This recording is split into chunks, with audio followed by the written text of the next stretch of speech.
Hello everyone, welcome to the Twins Ring Motegi highlights of round 3 of PURE's Japanese Grand Touring Series. It was MSP Town starting on pole position with Ghost Driver following up in second place. There was 14 drivers in this race, 2 lounges, but this is the main lounge, this is the fastest lounge. And this was the start of the race. MSP Town with Ghost Driver, Nisman and Spurgey following close behind, and they were racing. Once again it was close at the start with all drivers fighting for position in the field.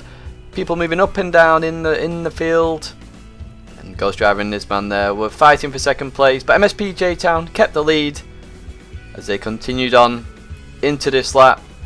This was a long race, 300 kilometers, so it wasn't win or loss in the first race, and it really started kicking off very early on, especially down the field with Muriel, a new driver in Lounge 1, and Nisman back in Lounge 1 again, with these two fighting.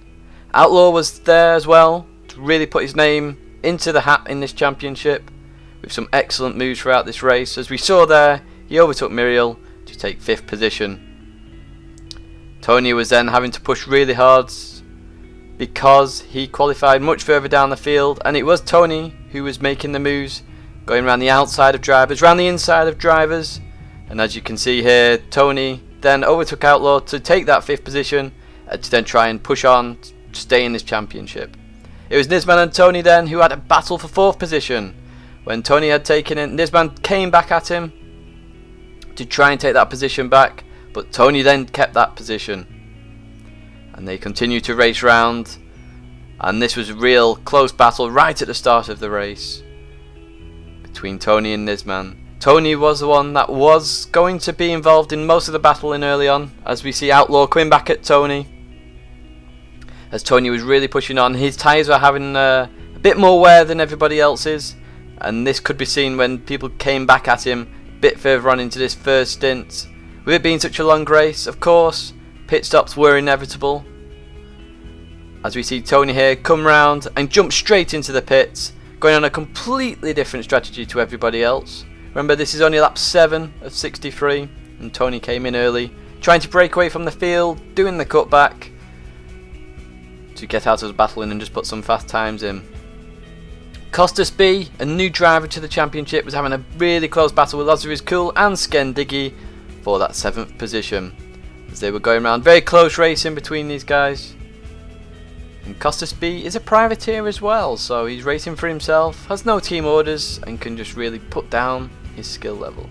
Diggy was the first of the pitters of the 2-stop strategy and 3-stop strategies with lap 18. Obviously Tony came in early to do the cutback, but Diggy was in there. So was JTV as well, Tony's teammate in the Castrol Tom Supra, and it was a question of who was going to come out first.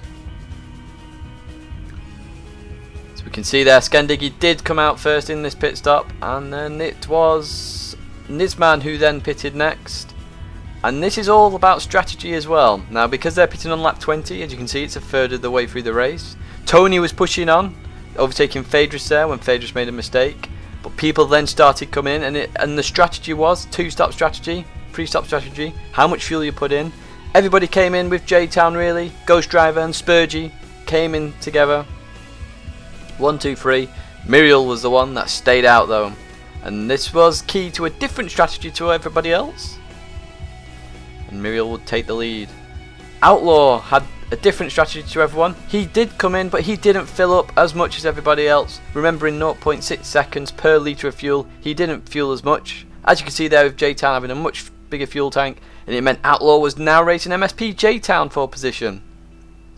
Russ battling with J-Town. He was another driver who was only doing a 1-stop strategy along with Muriel. So it was Russ then who was going to be overtaken by a fair few drivers who had all fresher tyres, and it was these newcomers, Costas B and Russ, fighting on lap 24 for position. Different strategies, but the two newcomers really making their mark here by having a very close battle between each other. Costas there running slightly wide, but Tony was in second position, and this was the big championship battle. Tony's cut back, obviously pitting much earlier than everybody else, and MSP J-Town and Outlaw there, they were sort of your net top 3 initially, and J-Town overtook Tony there, and then Outlaw was having to try and fight behind Tony and try and get past as quick as possible to try and remain with MSP J-Town. Obviously Tony's tyres were much more wear than everybody else's because he pitted so much more earlier. It was Muriel pitting on lap 28 with his one-stop strategy. It was then, is this going to be quicker than the two-stop strategy? Obviously he has to put a huge amount of fuel in, so he would come out at the back of the field. But Outlaw was then in a huge battle with Tony to try and get past, to try and make up that position, to try and keep up with J-Town. But he left it slightly too late and J-Town started to pull away from the field. Tony then made his second pit stop on lap 33, coming out in 13th place.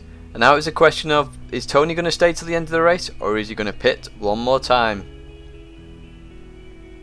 He had a lot of clean air though to try and make up all that time from the extra pit stop if he was going to do it.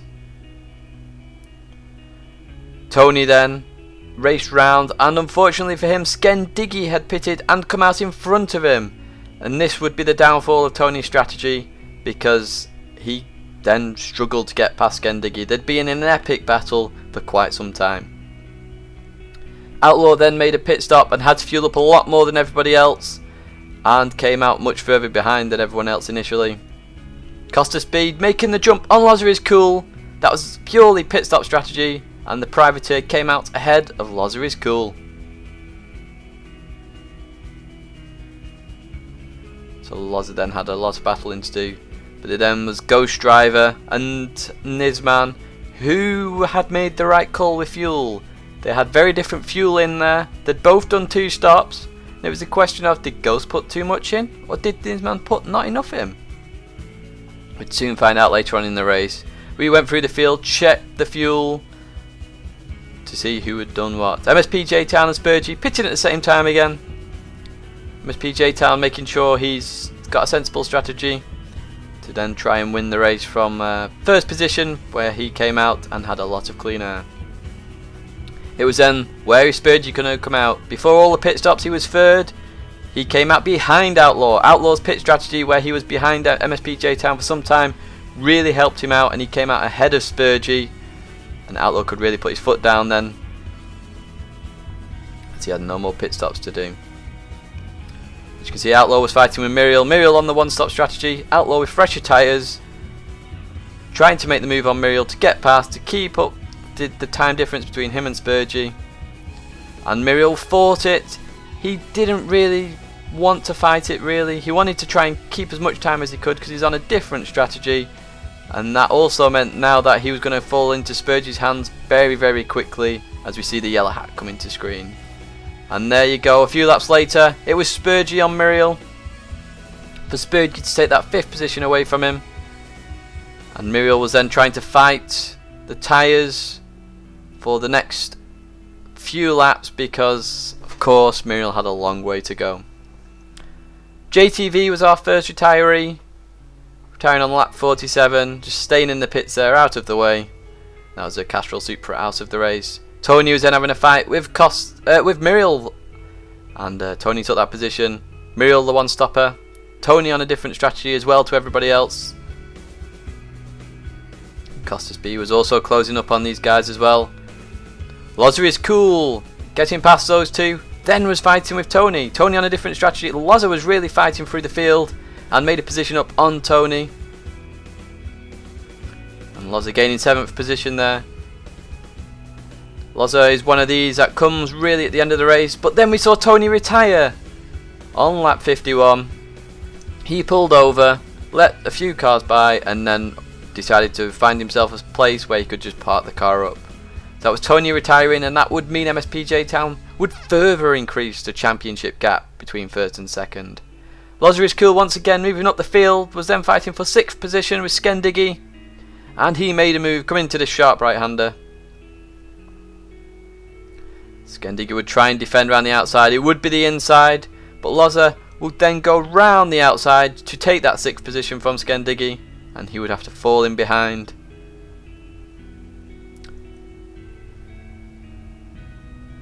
Loza really showing us what he's made of at the end of a race when everybody's just settling down to try and finish. Nisman and Ghost Driver fighting in second position, and once again it was all about fuel. Nisman looked like he didn't have enough. Ghost Driver may have had too much, but they were fighting here for the second position, and it was a question of who was right. We'd soon find out when Nisman dived into the pits. He obviously realised he didn't have enough fuel. He dived in, try and maximise fresh tyres and a quick fuel strategy to get him back up the field. He came out behind Costas B. They aren't teammates. Costas B is a privateer, and this man would have to fight with Costas B, but he would have fresh tyres to do that with. Muriel was also a question of fuel. Obviously a one-stop strategy. Would he have enough? This man then, fighting through the field, had already taken Costas, was now fighting with Tidgney for that 6th position and would get it from him. Next on the list for Nisman was Loza is cool, and would he get to fight Loza with 4 laps to go? Muriel then made the pit stop. He'd done the same as Nisman, not fueled enough, but he would have fresh tyres to try and battle with Phaedrus. But here we had Nisman and Loza is cool, who were in an epic battle at the end of this race. Really was epic, and Loza is cool would have to defend from Nisman, who had very fresh tyres, and he would do a very good job in defending as well. Loza is cool had the biggest car on the track at the end of this race, really showing what he's worth even nearly 2 hours into the race. It was MSP J-Town though that would come to the end of the race, with Ghost Driver finishing in 2nd place. Outlaw would get 3rd position, very happy with that with his lights on, followed by Spurgey. But it was a question of who would finish in 5th position. Was it Nisman or was it Loza is cool? But it was unfortunate for Nisman because he would run out of fuel on the line, and Loza is cool would just get that position from Nisman. Tidgney and Costas B would then follow closely behind, nearly getting a position from Nisman, as you'll see them follow through now. So that was your results for the Twin Ring Motegi 300 kilometers. I hope you enjoyed that race. Check out the live race, and we'll see you at round 4.